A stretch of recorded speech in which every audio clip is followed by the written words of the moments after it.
Hey, thanks for joining me once again. Wildstorm Comics, Team 7. I try to remember why it was that I wanted to pick up this series, and the only thing that I can imagine at the time is that I looked at the art in it and I said, holy shit, I don't know who this guy is, but I got to pick this up. We got to look at this. The basic premise of this is I'm not sure, how long. This says it's dated 94. So Image Comics has been going since, was it 92 or 93? So we've got the first year or so of the Image Comics, or rather Wildstorm Studios specifically, their characters in their books. You got Wildcats, you got Wetworks, you got Gen 13, Stormwatch probably. Well, I mean, it's definitely out. But there's a bunch of characters that are like older men, and this is a story of them at a different era when they're a little bit younger, part of a military team called Team 7. And we get to see how a lot of these characters in the Wildstorm universe get their, superhuman abilities. And I'm trying to see if I can remember just visually based off this. This is not the cover that I got here. This is Will's Protasio doing the cover. It's not the cover that was drawn by the artist of the book. We'll get into that. But you got, I think this is Dane. I think he's the guy that becomes a leader of Wetworks. You got Michael Cray, that's Deathblow. One of these guys, I think that is supposed to be Cole Cash. That's Grifter from Wildcats. And one of these guys, this jerk off right there, I think that's supposed to be, what the hell is the name? The old fart leader of the, or not the old fart, but the leader of the Gen 13 kids. It'll say in the name. My brain just shuts off. But it's got all those characters from different books and different teams from different creators, and I think it's cool that they lumped them together into a team, where, at a different era, a different time in their life, to see how they got their superpowers. So I thought this would be fun to look through. Found these, and I knew immediately I had to talk about them because of the art. The story has some. Normally I wouldn't be interested in, like, here's a military bunch of guys doing a bunch of soldier shit, shooting up bad guys. I mean, to make a comic book exciting about a bunch of guys just running around a jungle with guns, blowing away bad guys, what do you do? Well, they actually did some stuff that made it interesting. It was tying it into the other characters of the wider Wildstorm universe that I kind of enjoyed.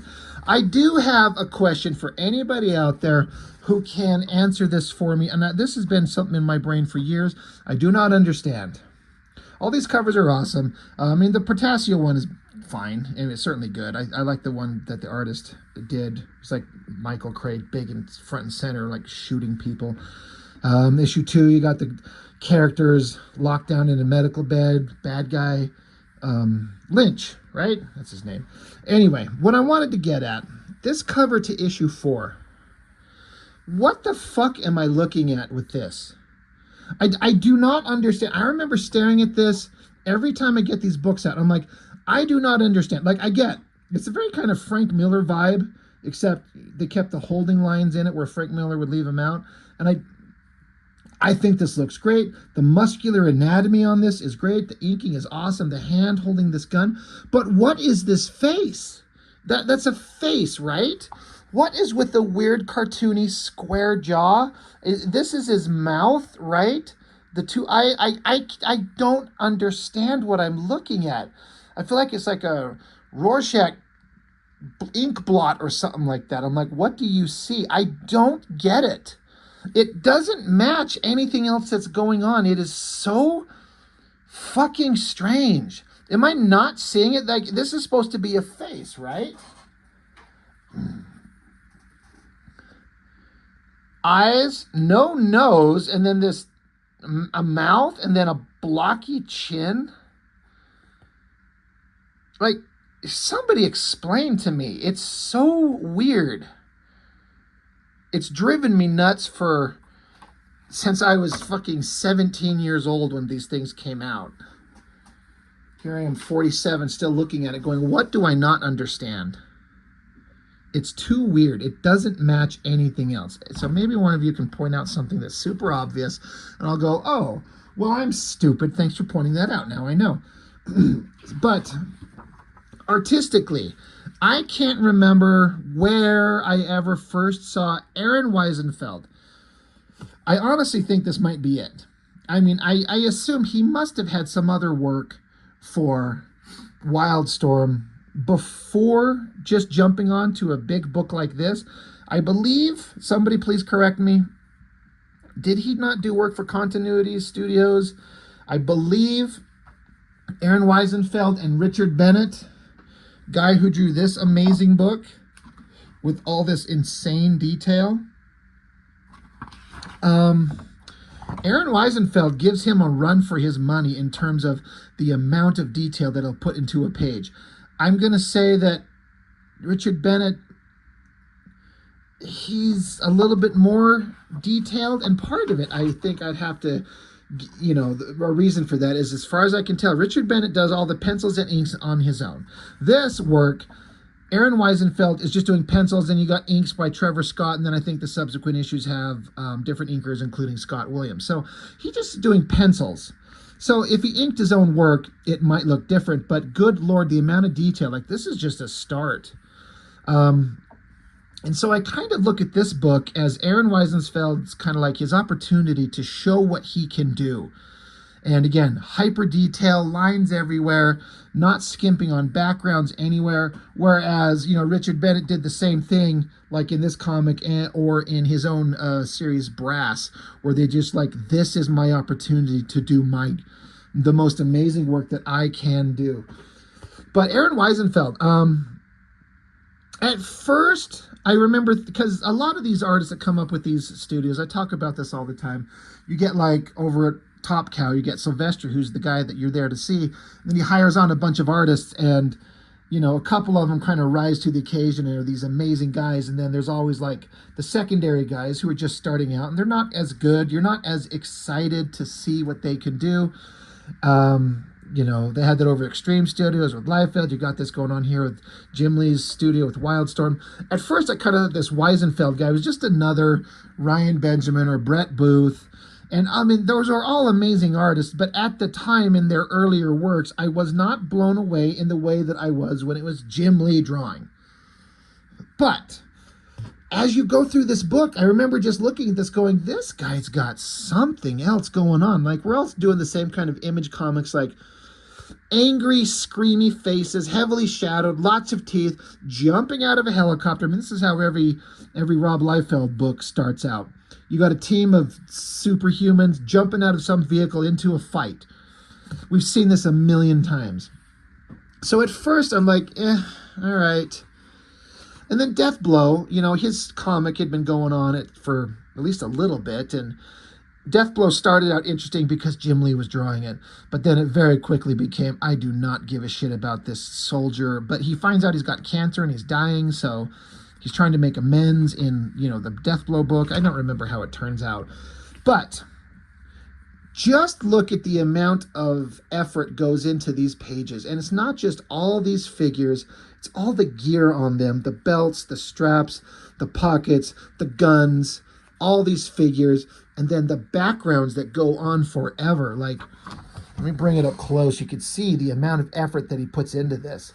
Like, how long does it take to pencil these pages, and how long does it take to ink them? I mean, I don't remember the release schedule. Let me see. This one says October 94.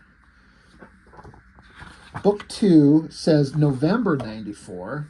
Book 3 doesn't say right on the front cover like the others. You're going to make me look all the way in the back. December 94.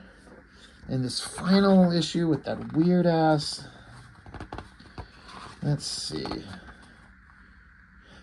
February of 95. So maybe this last issue took a little extra month. That's nothing, you know what I mean, compared to how some other books were super late. So, I mean, they got this out there in relatively quick succession.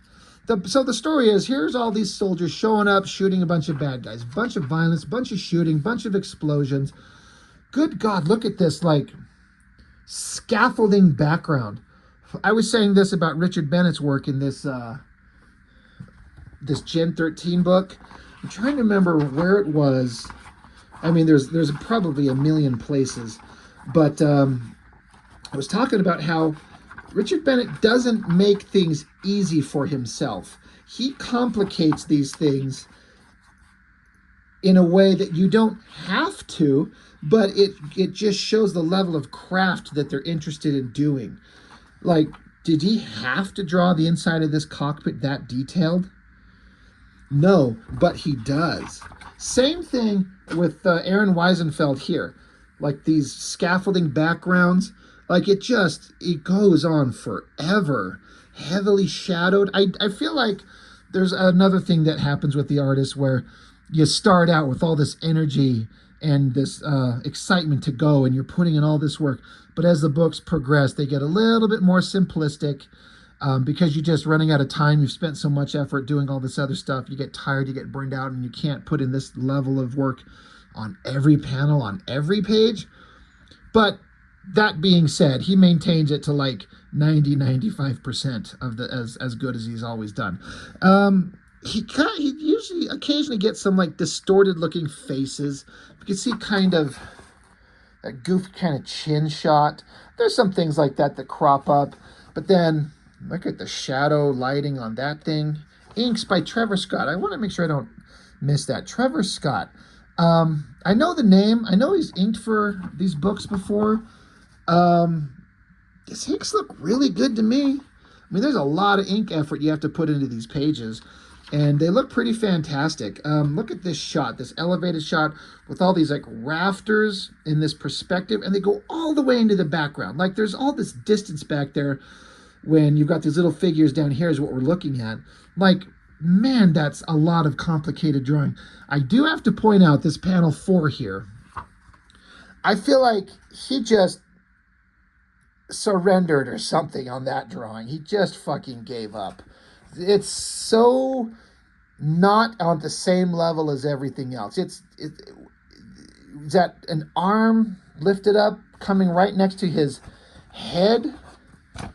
Where's his lower body? The extreme lighting, like it just, nothing about that panel is at the same level as all these others.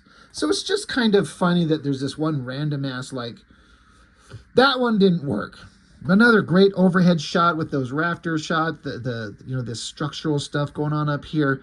And all the details in the backgrounds, the boxes and debris and the details on the walls to make it look like a real environment. But yes, these soldiers, these guys that we're following, these mercenary soldiers, whatever the fuck they are, Team 7, just mowing through all these people. I like these multiple panels of them just violently killing people, like fingers to the eyes, cutting fingers off, stabbing them through the jaw, kicking doors down.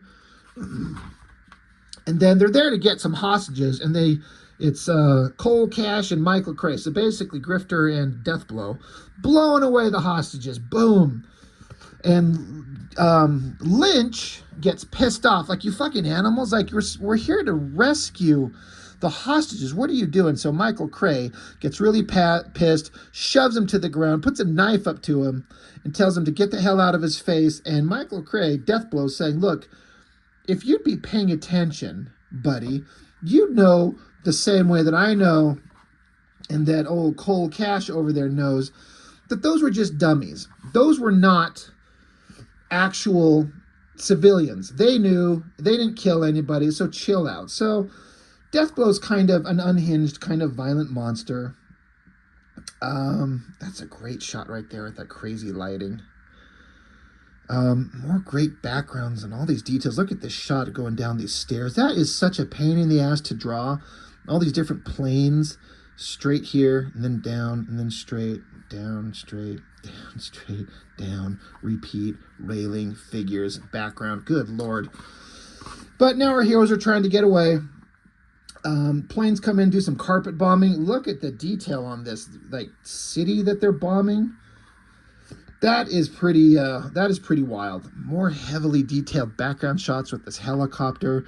Basically, our soldier heroes survived the bombing. They're alive. They're here. Rescue us. And then we get into some bad guys, of course, with like giant TV monitors and computer screens down here. Look at the detail on this overhead shot of this bed, the heater in the wall, the desk, the dead bodies, the floor planks. Like, man, this guy, he knows how to do it all. Understands perspective. It's the first time I've ever noticed he put a picture of like Captain Picard on the wall right there. That's really funny. Pinup by Aron Wiesenfeld, Trevor Scott. That's a pretty awesome shot. One thing this book has, in a way, that I was kind of thinking about, when Wet Works by Whilce Portacio was kind of announced, it kind of looked like it was hyped up as a bunch of like military soldiers with big guns going in to blow away monsters or bad guys. And it wasn't really that. It didn't really work out to be that way. It was not what I expected it to be. And it honestly wasn't very good. Let's be real. From a story perspective, artistically, it's always great. And I did abandon the book once Portacio was done. I think I collected for an issue or two, so I don't know. I guess I can't speak on what the story became after Portacio left. I do talk about how Wildcats, story-wise, got way more interesting to me once Jim Lee left, and Cyberforce got way more interesting to me after Silvestri left drawing and they handed over to David Finch. I don't know, maybe that happened to Wet Works, and I don't know. That being said, that kind of idea of a bunch of soldiers, like in Predator, with Schwarzenegger and Dutch and Billy and all those guys, this feels more like that. I'm just kind of looking at this plane. I was wondering if I would draw the propellers on there to make it look like they're spinning in motion. But that's pretty awesome. That's a good shot right there, of course. The soldiers, like the bad guys are plotting. There's some, bad guy shit's going to happen. Bad guys are plotting. This is Craven, I think his name is. He was introduced in that first issue of Deathblow. Like the ultimate bad guy. Deathblow is another unhinged lunatics threatening one of their own fellow soldiers. Coal Cash, again, Grifter breaks it up. So Deathblow throws his dagger at Cash. And then he just turns and grabs it with his hands, like his two hands catching the blade, and then just throws it in the ground. And they're like, man, that Coal Cash is one creepy motherfucker. I wonder if this was... I know that Grifter, this is before he became Grifter, but he was trained by Zealot in the ways of the warrior Coda. I wonder if that came after this, like he's been trained that way already, or if this is just he's some kind of like super badass anyway, and then he gets superpowers from this miniseries anyway, and then he gets trained up by Zealot anyway, then he joins the Wildcats. The details on that boot are so accurate. The laces and everything, like you're just drawing a fucking shoe. But lots of detail going on there. But I like that. That's pretty awesome. The shadowing and lighting, him throwing that dagger knife and he just catches it. So it's just showing that, Coal Cash pre-Grifter, he's a badass and he's kind of creepy. Anyway, other bad guys are showing that they've got this technology. They open it up onto a room with a bunch of people poisoning them. Something horrible happens to them. They're planning their ultimate scheme. They're doing bad guy shit. Meanwhile, the team gets to jump out of another helicopter or something, and Halo, high altitude, low opening, jumping down into a jungle, gets down to the jungle. There's a bunch of dead bodies. So we got to go murder some people. So they show up and just let the mayhem commence again. Explosions, shootings, just mowing people down. He's got this... I don't know, it's supposed to be like a grenade launched into this group of people and it blows them all up. I mean, that's pretty wild. That's a good shot of smoke. Rendering layers of smoke with the shadows on there, that's kind of tricky to do. I've never quite nailed that anytime I've never really tried. Anyway, but they're infiltrating another bunch of bad guys. More great backgrounds, more shooting, more violence, more guns. And then they get into a room, and they get locked in, and then they open up the same kind of device, which I take it to be the same thing that was implied in the previous page here that killed some other people. So now this entire team, it opens up, and they're all trapped in the effect of whatever it is, and they drop to the ground. So I wasn't particularly thrilled with everything that was going on up to this point. It was just like a bunch of soldiers shooting guys. Like, okay, what do you got? But this kind of intrigued me. I'm like, all right, well, let's keep going. Issue 2, right? So some other soldiers are showing up, if I remember correctly, to rescue the team that just got knocked out. Inks, JD and Scott Williams. I wish I could remember JD, like what his full name is besides his initials. But the inks on this, I mean, anytime we got Scott Williams, of course, they're going to look great. And JD, if I remember correctly, he's really, really, really good too. So, but bad guys are on the scene. A bunch of dead bodies. Look at all this gore. Like, this guy's got a freaking revolver jammed through his mouth. There's somebody who's still twitching, so they shoot him out dead. But they're like, hey, they're in containment suits, and they're rescuing their team. So here's a shot. 9 panels. You got Cole Cash, Dead Eyes. You know, they'll have like, I don't know. I want to say call signs, but call signs are only for like fighter pilots. But, I mean, they sound like Transformer names, if I'm being honest with you. Cole Cash, Deadeye. Michael Crate, Death Blow. Stephen Callahan, Wraparound. Jackson Dane, Arclight. I think that's the leader of Wetworks. Stuart Chang, Bulleteer. Chang, that's Grunge's father from Gen 13, right? I'm not sure who Callahan is. Bulleteer is his name. Richard McNamara, Bull-Around.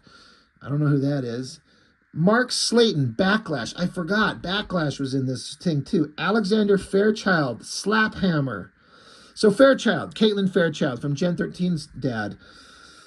John Lynch, Top Kick. So these are all Transformer names, like Optimus Prime and Hound and Huffer and Prowl and Ironhide. You got Top Kick, Slaphammer, Backlash, Bull-Around, Bulleteer, Arclight, Deadeye, Deathblow, Wraparound. So they got exposed to something. Now they wake up in a hospital later. Some are kind of okay. Some are better than others. They mentioned that to Lynch here. They're like, dude, some people are way worse than you, but you're kind of okay. We have to observe you. You got exposed to something. I think it's supposed to be bad guys intentionally expose them to something to see what would happen, but we're not going to obviously tell the guys that they're kind of guinea pigs. There's a guy that got locked away in a room here. He's bleeding out from his eyes. And then they go into a room to look at him, and then he just explodes, like a giant explosion, vaporizes some human bodies just down to their skeletons. There's McNamara's room. So this guy, whoever the fuck, I kept going back to this page to like, who? Richard McNamara, Bull-Around. He's got some kind of energy powers. I guess he just vaporized the shit out of everybody, and they come after him again, and he can't control it. Like, he's got new powers that just are uncontrollable, so he starts accidentally vaporizing people. So he gets a gun and puts it to his, his chin, and the girl's like, don't do this, it's not worth it. And he says, lady, after this, hell is going to seem like a nice cool dip in the pool, and he kills himself. I thought this shot on this face, with all that cross-hatching inkwork lines right there, that shit looks really good. That's a panel that they should all be proud of. I think that looks fantastic. But bad guys are continuing to monitor everything that's going on with these guys. It's a bunch of, like, who cares bad guy conversations. The soldiers do show up, and they're like, why didn't somebody tell us we're going into a biochemical hazardous area? And they're like, we're sorry, we misinterpreted some intel, and that sucks. And so Cole Cash, he's like talking like he can tell that they're lying, like he's got like the ability to read minds or just tell that they're lying. I know that Grifter's always had some kind of like extrasensory superpowers or something that he got from here, but I've never known what they are. I don't understand what he can do, but they're hinting at it. And so they're like, they have to tell him to back off. And they're like, he's like saying, I'm not sure. It's like I could hear what Craven was thinking. So, he's got the ability, almost like telepathy, mind reading type powers. I don't know. This was an interesting thing. All the soldiers that got exposed, all the characters that we know, Backlash and Dane from Wetworks and Lynch and Grifter and all these guys, they all started exhibiting powers of some type. But then you get Michael Cray, the big violent monster. He's sitting here. We're supposed to be trying to guess what the girls got with cards. Kind of like in Ghostbusters when Venkman's doing that thing at the beginning with the girl. He's got the cards. And he's studying the effect of negative reinforcement on ESP activity. So he's like, circle. They say it wrong. Square. No. Triangle. She says, you're guessing. He's like, well, that's what this is, isn't it? Just a guessing game? And they say, Michael, the others came out of their comas with greatly enhanced psychic abilities.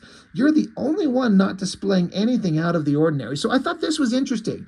All of these other characters got some kind of enhanced abilities, but not Death Blow. And so they're trying to test him. Like, are you sure you don't have something? And he's like, he's just kind of a big, dumb, violent monster. And now he doesn't even have superpowers. And all his buddies got superpowers. So he gets pissed off. He smashes a wall in. He's like, oh, so now I'm letting the team down, right? Everyone else has gone like Martian, but me. Before we get into the rest of the story, a pinup by Jeff Rebner and my buddy, your friend and mine, Chuck Gibson on inks. I imagine this has to be one of his earliest works. I've never liked Jeff Rebner's art. I don't know if he ever drew books. If he did, I know I wouldn't pick him up for that artwork. I know he did a lot of pinups in books, and I never liked his work. This one, it's kind of fine. You know, big group shot, everyone violent and bloody and covered in blood and guts and gear and stuff like that. It's fine as far as Jeff Rebner. And then Chuck, there we go right there, signature, Mr. Gibson. I assume this is some earliest work. It looks fine to me, you know what I mean? But everyone starts out and just gets better and better. But it's just Jeff Rebner's work that I don't care for. I don't like. And this is one of his better pieces that I've ever seen, but it's not my jam. He's not an artist I ever liked. I don't know what the hell he's ever done anymore. But yeah, here's some of the characters in the book. Dane, Grifter, Backlash, all in Death Blow. These are all characters that are in this book. So then we show, now back to Michael Cray, Death Blow, showing that he doesn't have any powers. And so Craven, the bad guy, he says, not your time yet, Death Blow. You were chosen for bigger things, which is alluding to the fact that Death Blow has his own comic and he eventually starts developing some kind of abilities. So I guess his abilities show up years later, and that's what's going on in the Death Blow comic, which is kind of what we're looking at. This is on Death Blow issues 11 and 12. So drawn by the late, great Tim Sale. I had a hard time. I didn't like Tim Sale's work on Death Blow. Once I got off that and moved on to other things, at Batman, the Long Halloween shit, that stuff looks good. That's a great shot. Great uplighting on that. This is awesome. I think this is Lynch. No. I mean, that's Lynch, but Lynch isn't doing this. This other guy, it's funny because there's all these guys and it's hard. There's so many characters and sometimes hard to tell who's who. But this is Chang. So that's Grunge from Gen 13. That's his father. He's got a gun disassembled by his mind and reassembles it. And this is great artwork. All these pieces floating around, and then they kind of come together, and then finally right here assembled into a very perfectly, accurately drawn revolver. Really great artwork from Aron Wiesenfeld there. And then another guy walking through these cells that they got. I'm not sure who this guy in here is supposed to be. I can't keep track of all these characters. But this guy's mutating, looking terrible. But there's Grifter. I mean, again, pre-Grifter. Aron Wiesenfeld even went out of his way to put these guys look like they're dressed in like 70s type clothes and hair to make it kind of fit the time frame.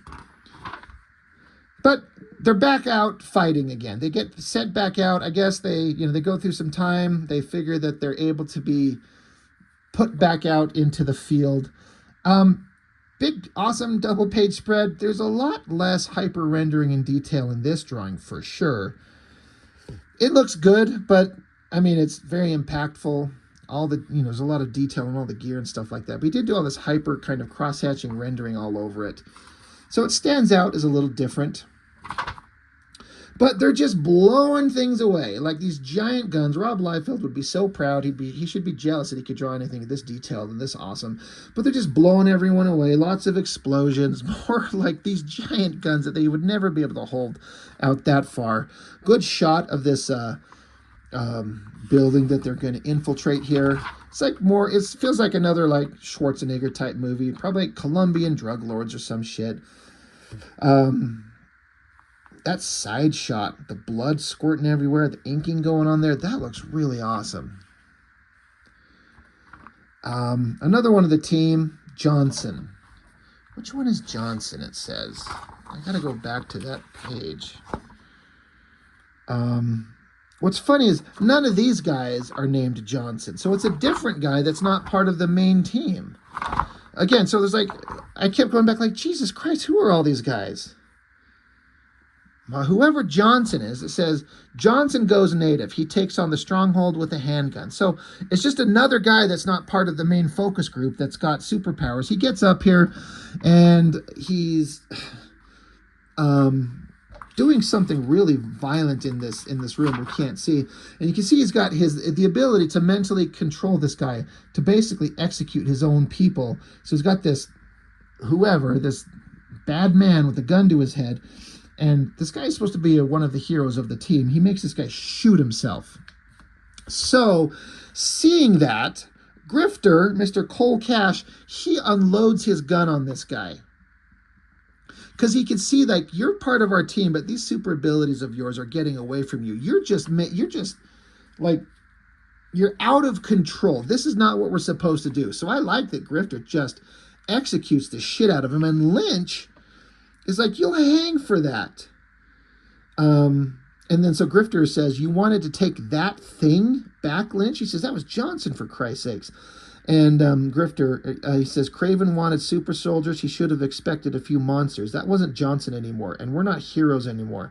List him MIA, Lynch. Turn a blind eye to this like everything else. So I appreciate that, because, Grifter is like probably the most popular Wildcats character. And they're giving him, like, he's still hyper violent, but he's got like a moral compass that's still in effect. Lynch is much more of a gray area.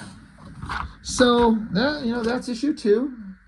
Kind of digging it. I guess I should mention the writer is Chuck Dixon. I've read some work of his. I've never super loved or super hated anything that he's done. It's all kind of fine. I have no problems with them. But picking up on that last scene, there's the guy that was forced to kill himself. So we got Lynch holding a gun to Grifter's head. Like, you'll hang for that. You can't do this. And Grifter's like, dude, shoot me, then shoot yourself. That's what you should do. Because what we're doing and what we're becoming, the world can't have. There's supposed to be a title in bullet holes. I can't read it. An L-O, no, an L-O-Y-A-U. I can't read what that says. I wonder if it's the title of the story and if it's in the credits. No, doesn't say. So, I don't know. If you can translate that. Loyalties? Loyalties. Maybe that's what it is. Okay. Jesus Christ. Like, I get it, but anyway,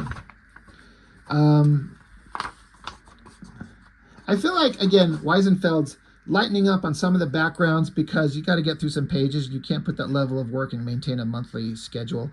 I like that side shot, the lighting, the inking. Lynch is pissed off and he wants to kill Cash, but he can't, so he just shoots a gun off by the side of his head.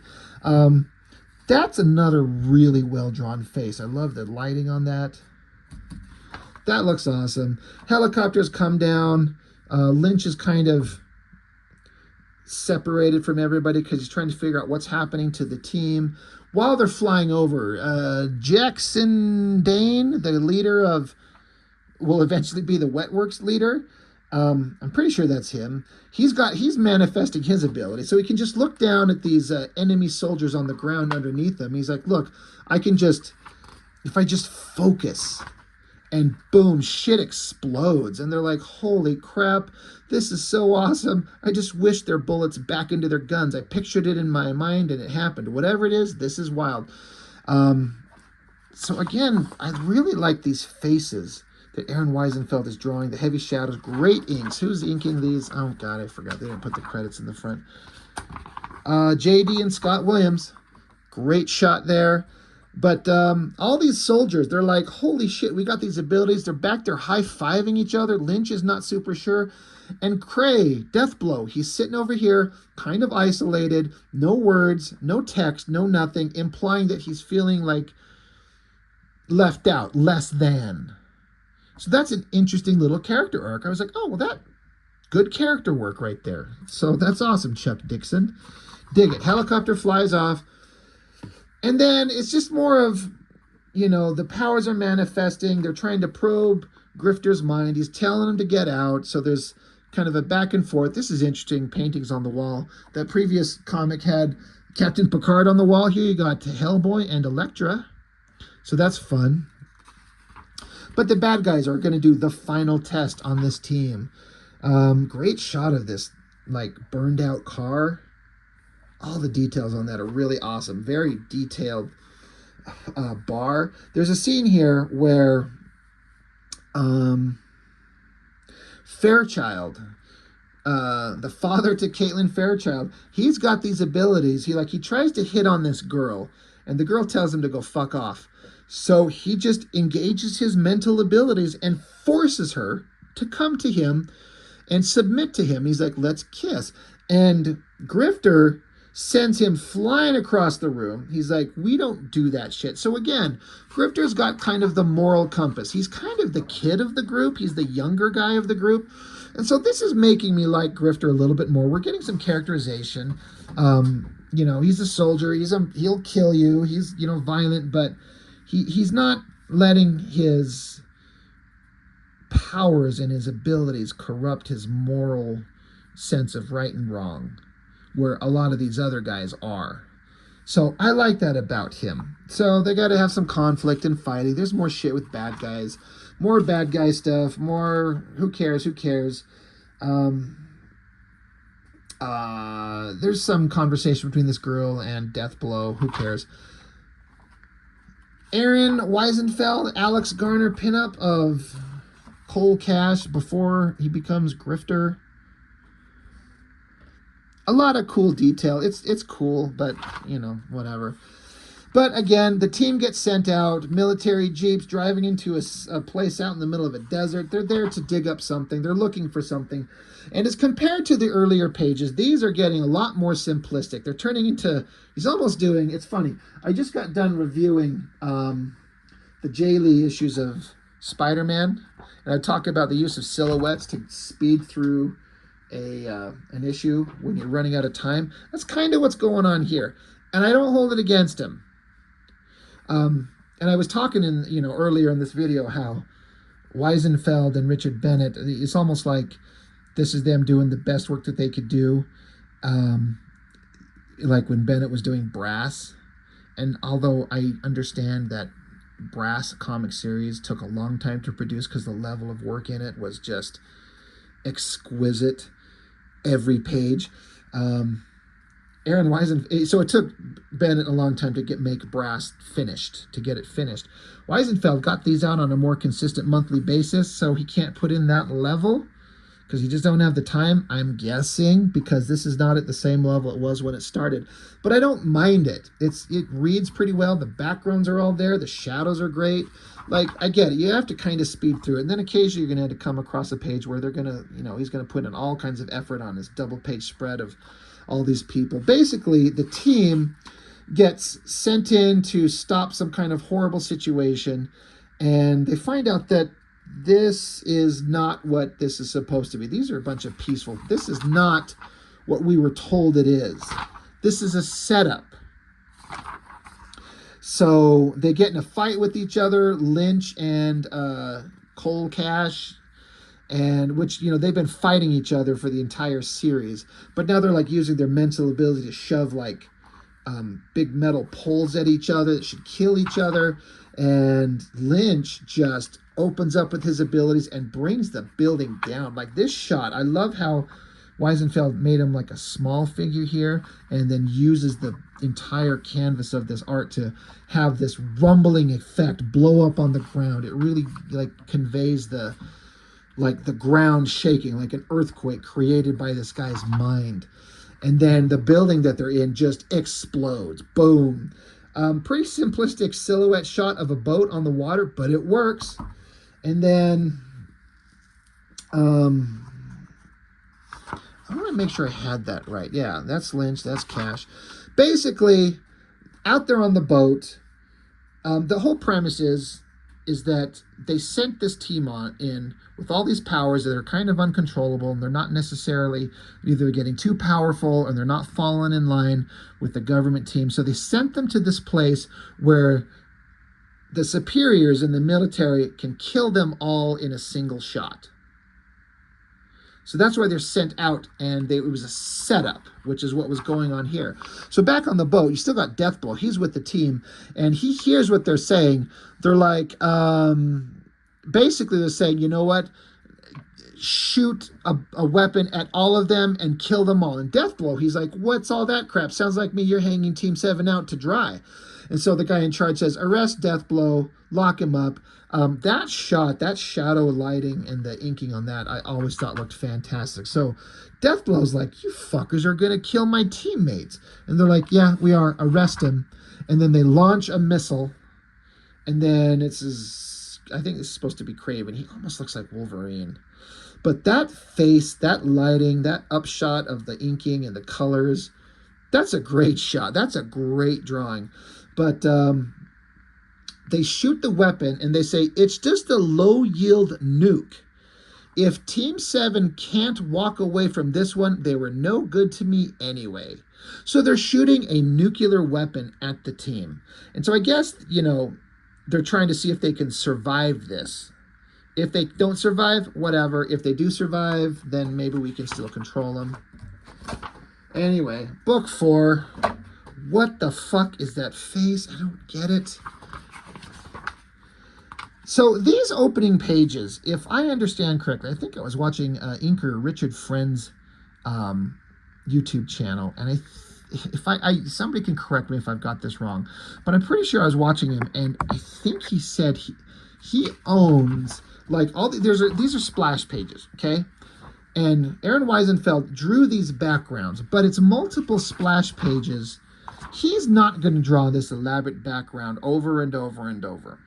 So as I understand it, he drew just the backgrounds on a separate page and then drew the action scenes separately, and they were able to composite them together to save having to draw all this background. And I think Richard Friend says he owns this background page. I think. But the idea is they're hauling Deathblow away because he's, being arrested. Inks JD and Scott Williams again. Aron Wiesenfeld pencils. But Deathblow's going to get away, so he fights all these guys.